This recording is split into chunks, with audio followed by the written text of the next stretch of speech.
કેટલા કેન્ડિડેટ કયા વોર્ડમાં કયા નામ છે?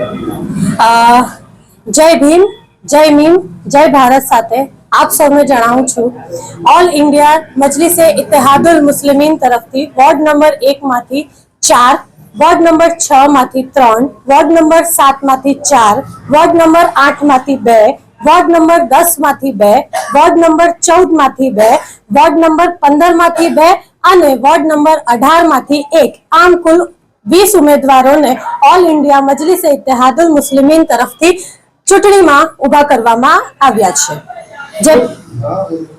જે પૈકી 8 મહિલા ઉમેદવાર છે અને 12 પુરુષ ઉમેદવાર છે।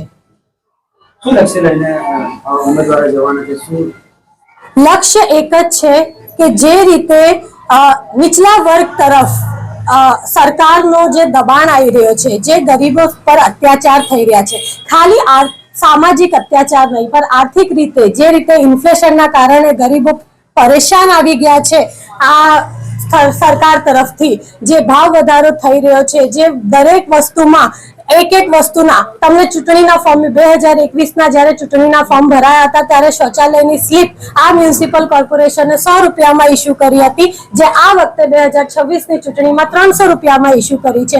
આ આટલો 200 ગણો વધારો, આટલો મોટો વધારો વીએમસી શૌચાલયની સ્લીપ આપવા માટે એક આમ માણસ, એક ગરીબ માણસ પાસેથી 300 રૂપિયા લે છે, જેની સામે વીએમસીમાં થતી ભરતીઓ પણ પૂર્ણ નથી, જે એટલી સારી જગ્યાઓ ખાલી છે। તમારા મેઇન મુદ્દા ગટર, સડક, પાણી એ તો બેસિક છે, જે 75 વર્ષમાં પણ ભાજપ અને કોંગ્રેસ સોલ્વ કરી શકી નથી।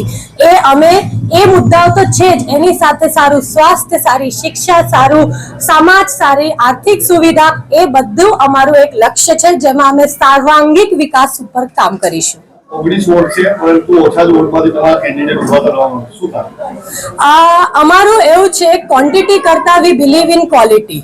જો જૂથમાં બહુ બધાને એક સાથે લડાવવા કરતા અમે ફોકસ કરીને ધીરે ધીરે કરીને એક સાથે આખો દેશ ના જીતી શકાય, ધીરે ધીરે કરીને એક વોર્ડ કરીને એક સીટ કરીને એક સીટ જીતીશું, એક વોર્ડ જીતીશું, એક મહાનગરપાલિકા અને એક રાજ્ય, એ રીતે અમે આગળ વધીશું। એ જ અમારી પ્રાથમિક નીતિ છે। ઓવેસી સાહેબ આવવાના છે, એમના ખાસ માણસો સાથે અમે વાતચીતમાં છીએ। 18-19 તારીખ સુધીમાં એમની ડેટ નક્કી થશે, કાં તો 18 કાં તો 19, એની જે પણ અમારી પાસે જાણકારી આવશે સૌ પ્રથમ અમે આપ ભાઈઓ સાથે શેર કરીશું।